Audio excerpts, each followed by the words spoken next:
सुबह के 6 बजे थे।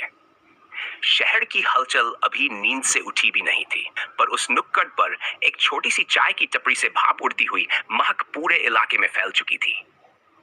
मिट्टी के कुल्हड़ों में चाय उबालती एक औरत, जिसकी साड़ी का पल्लू हल्के से सिर पर ढका हुआ था, अपने ही काम में मगन थी। नाम था उसका शांता। लोग उसे चाय वाली दीदी कहते थे। उम्र लगभग 35 के आसपास, चेहरे पर कुछ ऐसा तेज कि कोई सीधे आंखों में देखे तो थोड़ी देर को भूल जाए कि वह बस एक चाय बेचने वाली है। उसकी आंखों में एक ठहराव था, जैसे आंधियों को देख चुकी हो।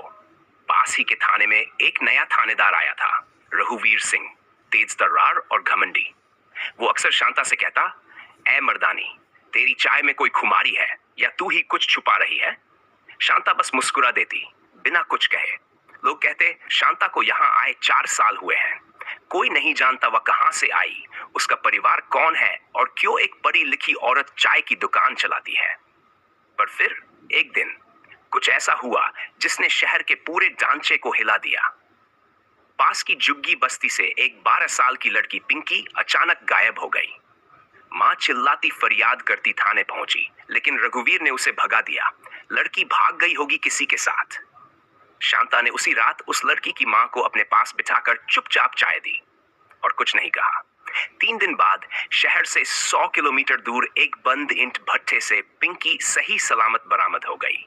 पुलिस ने नहीं, एक गुमनाम महिला ने खुफिया तरीके से ऑपरेशन करवाया और बच्ची को बचाया। बच्ची के गले में लिपटी चुन्नी पर हल्का सा चाय का दाग था। थानेदार हैरान, डीएसपी तक में खलबली मच गई।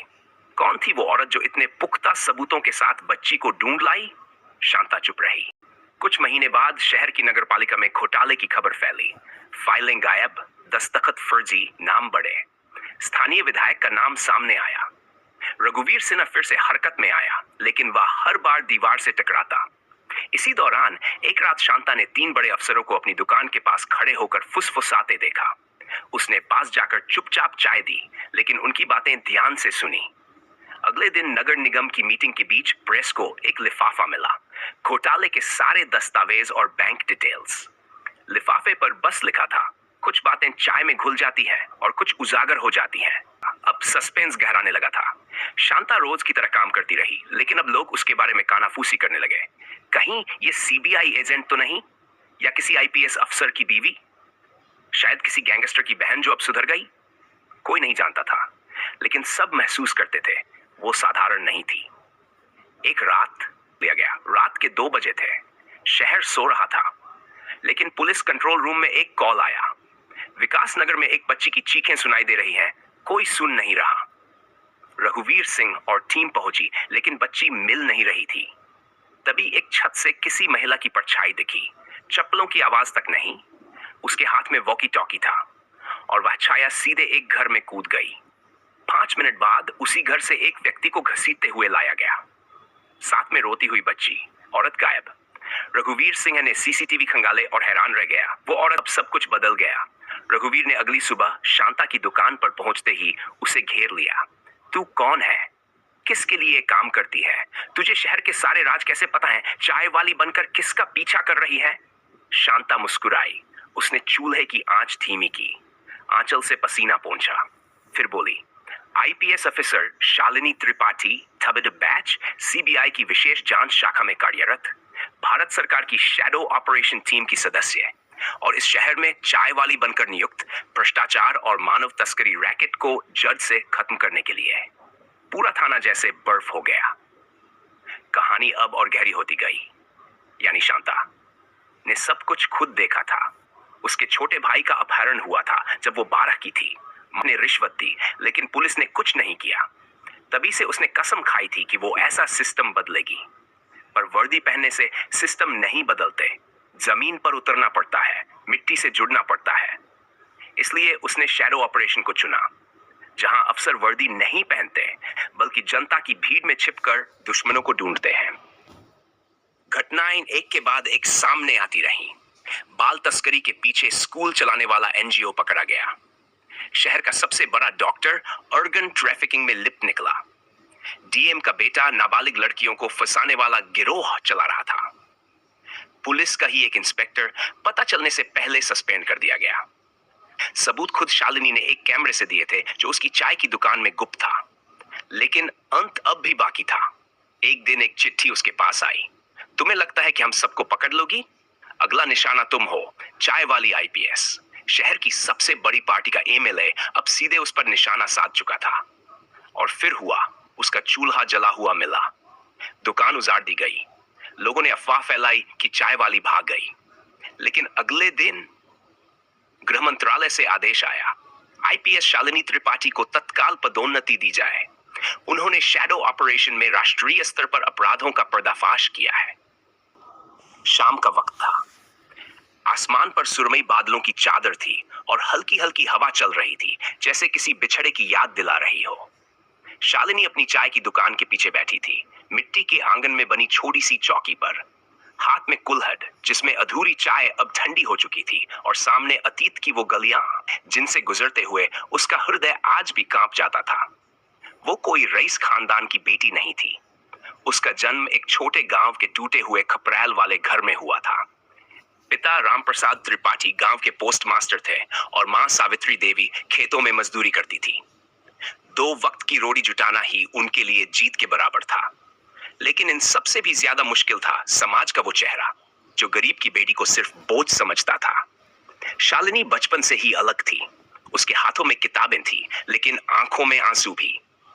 जब गांव के और बच्चे खेलने जाते थे, वो खेत के कोने में बैठकर टूटी हुई किताबों के पन्ने पलटती थी। माँ हमेशा कहती, शालिनी, हम तुझे ज्यादा नहीं पढ़ा सकते, लेकिन तेरा सपना अगर सच हो तो हम सबके जीवन का अंधेरा खत्म हो सकता है। पर जीवन को यह मंजूर नहीं था। शालिनी महज 9 साल की थी जब एक दिन उसके पिता को दिल का दौरा पड़ा। सरकारी नौकरी थी, मगर न इलाज का पैसा था न समय। रामप्रसाद दुनिया छोड़ गए और साथ छोड़ गई सारी स्थिरता। अब घर में माँ और 2 छोटे भाई थे। गांव वालों ने कहा, इस लड़की को स्कूल से निकाल दो और खेत में लगा दो। लड़कियों को किताबें शोभा नहीं देती। मगर माँ ने एक बार फिर से उठकर उसे कंधे पर बैठाया और कहा, अगर तू आज रुक गई तो एक और पीढ़ी रोती रह जाएगी। शालिनी ने फिर से किताबों से रिश्ता जोड़ा, पर अब वो रिश्ता सिर्फ जान नहीं था। अब उसमें जिद थी, बदला था, और समाज को जवाब देने की आग थी। स्कूल जाने के लिए वह प्रतिदिन 7 किलोमीटर पैदल चलती। बरसात में कीचड़, गर्मी में तपती सड़क, लेकिन उसने हार नहीं मानी। अक्सर गांव के दबंग लोग उसे ताने मारते, देखो लड़कों की तरह घूम रही है, कल को शहर भाग जाएगी। एक बार एक सरपंच के बेटे ने उसे स्कूल से लौटते समय रास्ते में रोककर अश्लील बातें की, लेकिन वह डरने वालों में नहीं थी। उसने उसी दिन माँ से कह दिया, अब मुझे डर से नहीं वर्दी से चलना है। माँ ने उसके लिए अपने सोने की एकलौती बाली गिरवी रख दी, जिससे वह शहर के एक इंटर कॉलेज में दाखिला ले सकी। यहाँ आकर उसने पहली बार असली प्रतिस्पर्धा देखी, लेकिन गरीबी का दंश वहां भी पीछा नहीं छोड़ता था। हॉस्टल की फीस भरने के लिए वह रात को फैक्ट्रियों में पैकिंग का काम करती थी और दिन में पढ़ाई। कई बार पेट खाली रहता, लेकिन किताबों के सपनों को वह भूख से बड़ा मानती थी। एक दिन कॉलेज की लाइब्रेरी में उसने एक किताब पढ़ी, राष्ट्र सेवा और आईपीएस अधिकारी की भूमिका। उसी दिन उसका जीवन बदल गया। उसे लगा यह वह रास्ता है जिससे वह न केवल अपनी मां को गौरव दे सकती है, बल्कि उस समाज को भी आईना दिखा सकती है जिसने उसके सपनों को ठोकर मारी थी। यही से शुरू हुआ उसकी तैयारी का कठिनतम संघर्ष। उसके पास कोई कोचिंग नहीं थी, न गाइडेंस, न इंटरनेट। वह सरकारी पुस्तकालयों में बैठकर किताबें पढ़ती, पुराने प्रश्न पत्रों को बार बार हल करती। उसके पास न सूती कपड़े थे, न आरामदायक कुर्सियां, लेकिन उसका मन एक आग की तरह जल रहा था। कभी कभी तो मोमबत्ती की रोशनी में रात भर पड़ती, क्योंकि बिजली का बिल नहीं भर पाने के कारण कनेक्शन काट दिया गया था। और एक दिन उसके जीवन की वह सुबह आई जब उसका नाम संघ लोक सेवा आयोग की सूची में था। वह अब शालिनी त्रिपाठी आईपीएस अधिकारी बन चुकी थी। जब वह वर्दी पहनकर पहली बार मां के सामने आई, मां की आंखों से आंसू बहे, लेकिन इस बार दुख के नहीं, गर्व के। पर सिस्टम ने उसे बहुत जल्दी यह एहसास दिला दिया कि सिर्फ वर्दी पहन लेने से बदलाव नहीं आता। कहीं अफसरों में भ्रष्टाचार था, कहीं नेताओं का दबाव और कहीं पुलिस का ही डर। तभी उसने निर्णय लिया कि वह शैडो ऑपरेशन का हिस्सा बनेगी।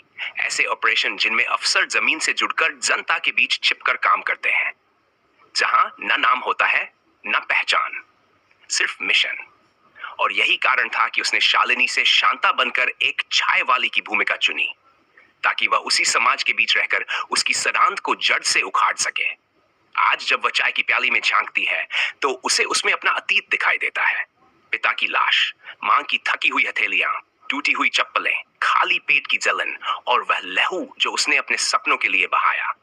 पर वो आंसू अब केवल उसकी निजी पीड़ा नहीं है, वे अब न्याय की भाषा है। और जब भी कोई लड़की चुपचाप उसकी दुकान पर आती है, वो शालिनी उसकी आंखों में देख लेती है, वही डर, वही सपना और वही संघर्ष। वह उसे एक प्याली चाय देती है और साथ ही देती है हिम्मत, जिससे कभी किसी और को चाय वाली बनकर आईपीएस बनने की जरूरत न पड़े। अगर शालिनी की ये दर्द भरी कहानी, उसका संघर्ष, उसकी जंग और उसकी जीत आपके दिल को छू गई हो, तो कृपया वीडियो को लाइक करें, चैनल को सब्सक्राइब करें और अपनी राय हमें कमेंट में जरूर बताएं।